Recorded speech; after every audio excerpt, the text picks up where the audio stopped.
Hello. Um, I am once again in the Candlehearth Hall in Windhelm. This time not for any book reading, although I'll probably make another one of those sometime. I have a very overactive mind, and I tend to think of a lot of things that aren't exactly productive or exceptionally complex or useful, I suppose. But I hope that some of the people who watch this find these at least interesting. I'm just gonna. I regret calling this a discussion because I'm only spouting stuff that comes directly from my head, but wait, basically this is just me. Like my how would you best describe this? Stream of consciousness, I suppose. I find it very hard to go to sleep because I can't turn off my brain. I just think and think and think until I get too tired, and then I've I've outthunk my brain and I can no longer stay awake. So yeah. The first idea I just want to discuss is that I find it quite interesting how humans can describe parts of their body or anatomy in such a way that isn't doesn't actually physically happen, but we can all immediately relate to it.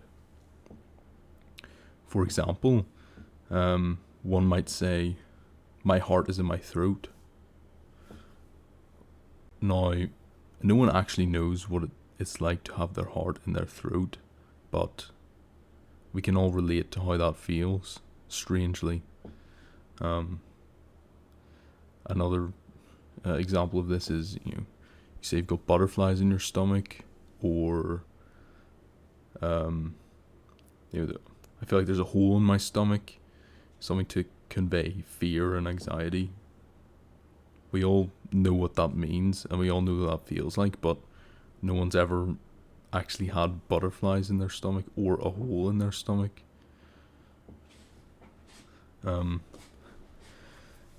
So the reason I find this so interesting is just that, like, well, really, I just want to know the science behind this. Why can I understand other humans, like, I'm trying to find the right words. Why can I understand other people's feelings via expression of, like, expression of body parts and their unusual placements, I suppose. Because I remember the first time I heard that someone said they had butterflies in their stomach, and I immediately knew what it felt like, despite never having heard the phrase explained to me before. I just knew that it was that feeling of anxiousness or even excitement before something happens. It's just, it fascinates me that all humans can sort of, like, that we have the same, well, I mean, it makes sense, we have the same feelings, that they're all caused by the same chemicals in our brain, obviously, but I just think it's interesting that the phrasing that we use conveys what we feel so effectively that other people can understand what we mean instantly. And it sort of leads into empathy as well. Like, why can some people better determine how people are feeling despite never having experienced this specific situation, and other people aren't as good. Surely everyone should have equal ability, or equal, skill, or equal proficiency in understanding the feeling of other humans. Since maybe not actually, because I suppose it depends what you've actually experienced in your life, and how much you've experienced to understand feelings. Because technically, you can never really understand how someone feels, which is again why I find empathy quite interesting. Because I mean, I forget the exact definition, but it's something like being able to put yourself in someone else's shoes and experience how they're feeling to understand them. So that sort of depends on experience. So unless you've been through the exact same thing, and you're also the person you're trying to understand, you can actually never really get a sense for how they actually feel. Really, sympathy is kind of the only one that actually, even sympathy, actually, now that I'm thinking about it, really doesn't hold any water. Because for sympathy to apply, you would have to have been through the exact same set of circumstances and reacted to it in exactly the same way. I suppose that's one way. Like, perhaps your body does have the exact same biochemical response to this experience, and then you can understand how the person feels. I suppose in that way, yes, we can say that you're sympathizing with the other person. However, empathy doesn't really make sense to me. Even though I have previously said that I can understand what people are like humans can understand what people are feeling based on certain phrases about body parts that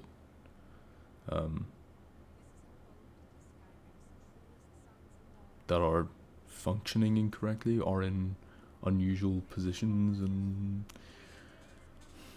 stuff like that. Yeah, I definitely like to see the science on this. I mean, I haven't really gone out searching for it, so I guess my own fault if what I say has just been me talking out of my ass. But hey, I this is just what I think about before I go to bed. Oh yeah, another thing I was thinking about the other night was the phrase "great minds think alike" doesn't actually make much sense at all.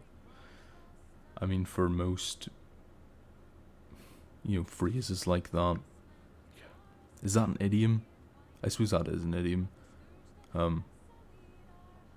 Is it? Well, I'm not actually sure. Is "great minds think alike" an idiom? Or whatever it is, it doesn't really make any sense, because basically what it implies is that you're only smart if you have the same idea as someone else. Which, obviously, I mean, I guess in the case of Sir Isaac Newton and Leibniz, I forget his first name. They both developed calculus independently and at the same time, so I guess in that instance, great minds do think alike. However, some of the greatest minds in the history of our civilization have been free thinkers and visionaries. They think of things no one else can, and that's why they are deemed, deemed to have a great mind, so to speak. Yeah, I'm curious of the etymology and the history of that phrase. I wonder where it comes from, because it really doesn't make much sense. And I guess if it is technically an idiom, idioms don't really make sense. I mean, it's kind of the point of an idiom. Literally, it doesn't make much sense at all, but it conveys meaning through like oral tradition of what it means.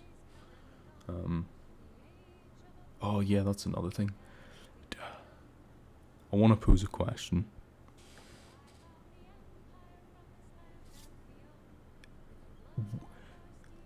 What is the real definition of intelligence? Because, you hear people that are described as intelligent or stupid all the time. But the definition of intelligence is just that, or intelligence is just like how smart you are, quote unquote. But there's so many different types of intelligence that, like, how can you just call someone intelligent? Like, I feel like there's always got to be a prefix to the word intelligent to indicate what you're actually talking about. Because if you just say they're intelligent, that's not really functional. It doesn't really tell you anything. It's like, oh, are they a fantastic problem solver? Are they have excellent emotional intelligence? Are they, very academic? Are they articulate? Can they, when they, create something, is it so out of this world that people can barely comprehend? Are their ideas unique? Is that intelligence? Like, we have this word and it just doesn't really, like, intelligent or intelligence. First of all, they're not functional because they don't really tell you anything unless everyone has a basal definition of what intelligence is, and I guess there is one. But I said the definition's not functional. It doesn't really tell you anything.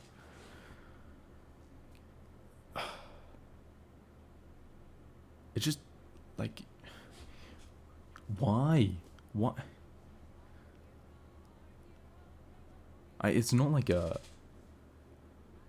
we need to make everyone feel intelligent or whatever. But it's just like, is anyone actually truly intelligent? Because basically, the way I see it, to be truly intelligent, you have to be a master of all things contained within the brain, basically. So you've got to be great at problem solving, you've got to have great emotional intelligence, you've got to be an excellent, strategist, great cunning, I suppose. Your ideas have to be visionary. Any art or something you create needs to be like filled with meaning or completely devoid of meaning. Like, you see, I don't even know. It's such a weird concept. Or you've got to be like academic, speak articulately. It's like I still can't wrap my head around the word intelligence, and it frustrates me.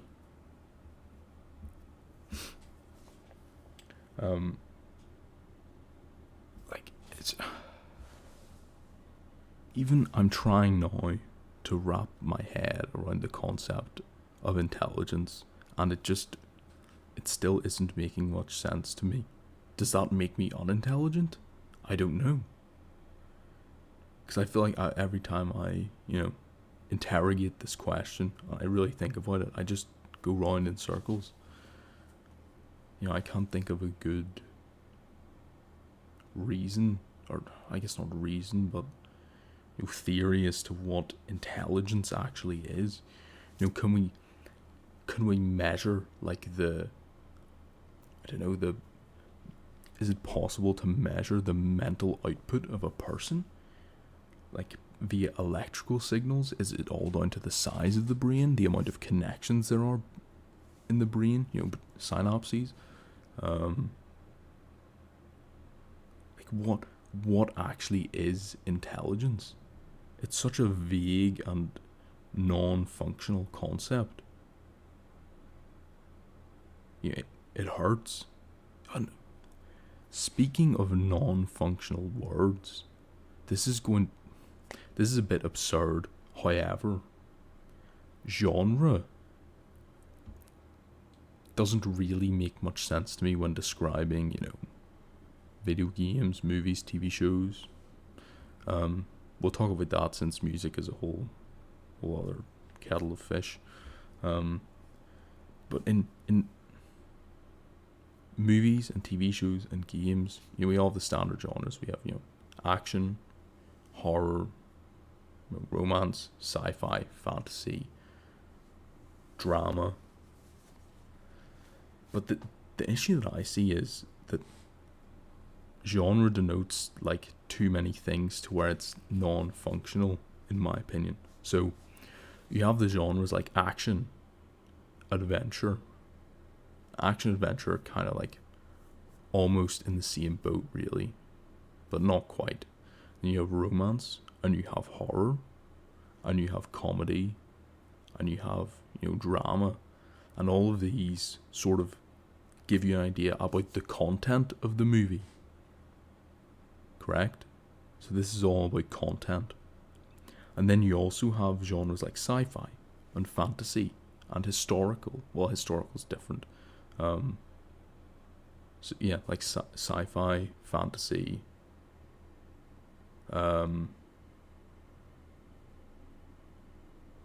If you allow me to talk about anime, isekai, which just means another world. So that's even actually severed. When I talk about sci-fi and fantasy or cyberpunk, that's another one, kind of sci-fi, but it's a bit different. Dystopian, post-apocalypse, like these are all about setting. So genre is used to classify a movie, but genre also indicates content and setting. So this is what I'm like we can keep the same word, but we need to add like a prefix or a suffix to the genre. Maybe I'm making it more complicated than it needs to be, but I just think it's weird how genre describes content and setting. And then we also have, as I mentioned, isekai, or another world, where the main character or whatever gets transported to another world. That's a premise, but it's also a genre. Or you have like, well, I guess, or is that actually content? Because a premise is part of content of the movie. So isekai is actually a content, but there's nothing really that defines an isekai, because you can have an isekai slice of life or an isekai horror. So it's kind of in the middle. I never thought about this before. This is kind of mad. So isekai is kind of no, it is a premise, because really all it means is the character goes to another world, and they, like, it could be a fantasy world, it could be a sci-fi world. So maybe what we actually need to say is we lump isekai into the setting, but make it so that you have to say isekai sci-fi or isekai fantasy, isekai slice of life is a difficult one as well, because that's kind of content and also a setting. It's like a 2-in-1. In that point, slice of life works excellently because it tells you exactly what's going to happen.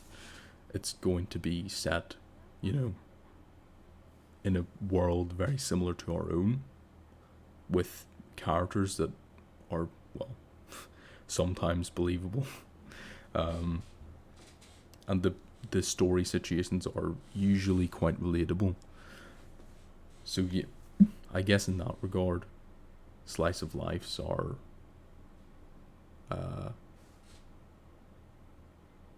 kind of the ultimate genre. They're the ultimate term, not ultimate genre. I don't have a script. I apologize. My ideas are not quite so well formed.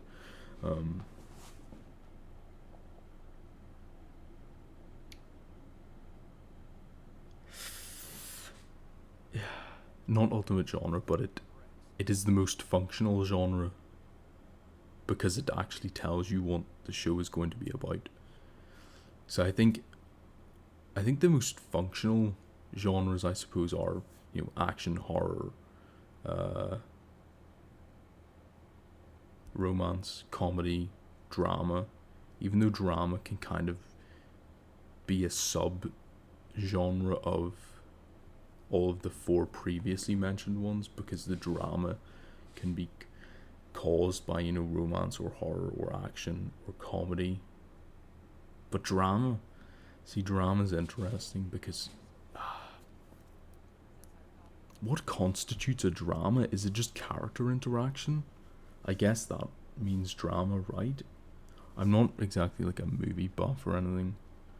I mostly just watch anime and play video games, so I'm not terrifically well read on the subject.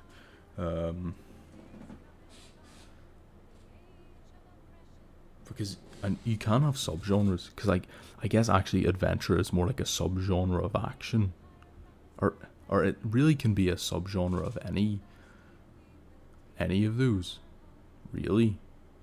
Because again, it's sort of like an isekai. It's like there's an adventure is going to happen, but it's not like, it doesn't tell you what the adventure is going to be like. If you get what I mean, it's we'll have to consider this more to have a well-formed opinion on it, because this is wow.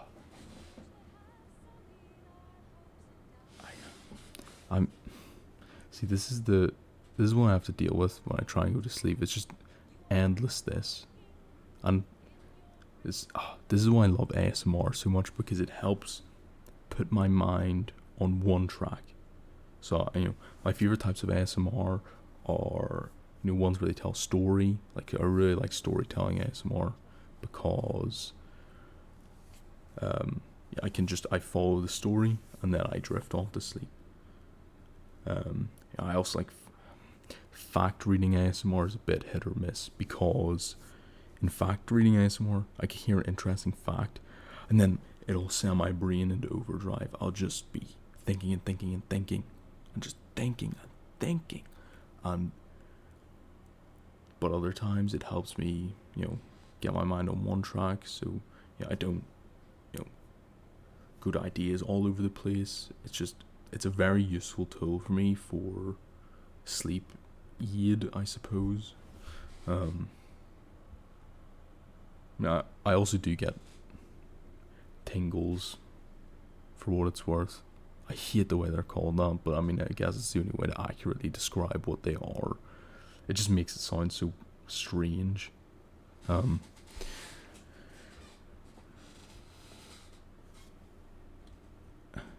Yeah.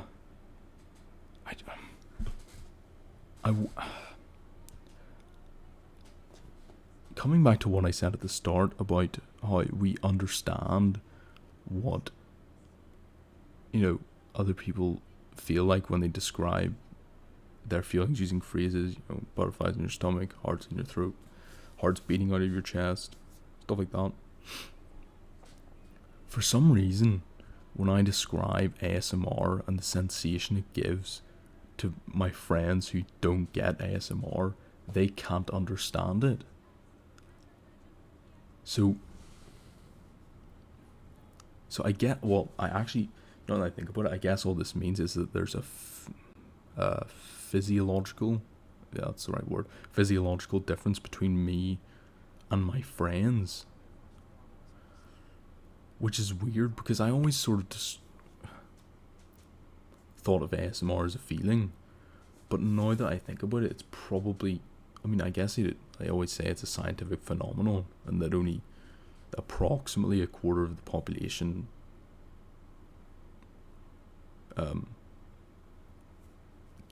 experiences ASMR, which is wild. Like, I really want to know what it is, and maybe the research paper has already been published, but I just want to know. It's a great no, it's just a question of mine. Like, I just want to know, because I feel like the answer will be really interesting, because it is really relaxing, and it's just I don't get why people can't understand it, but I guess that's because it's like you'll go round in circles thinking about this stuff, and it's the reason I don't get enough sleep. Anyway, I think I've rambled for long enough. I hope you enjoyed me just endlessly, what's a good word? I don't want to just say talking. Endlessly droning on into my microphone for 25 odd minutes just about whatever I think, whatever things I think about before I go to sleep.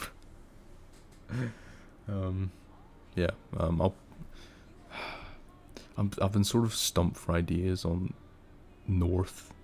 I want to say book that I'm writing, but it's not a book. It's just a story that I'm writing, and I'm uploading sections of audio of it onto YouTube. I'm really stuck for ideas right now. I'm kind of losing motivation to write, which isn't good.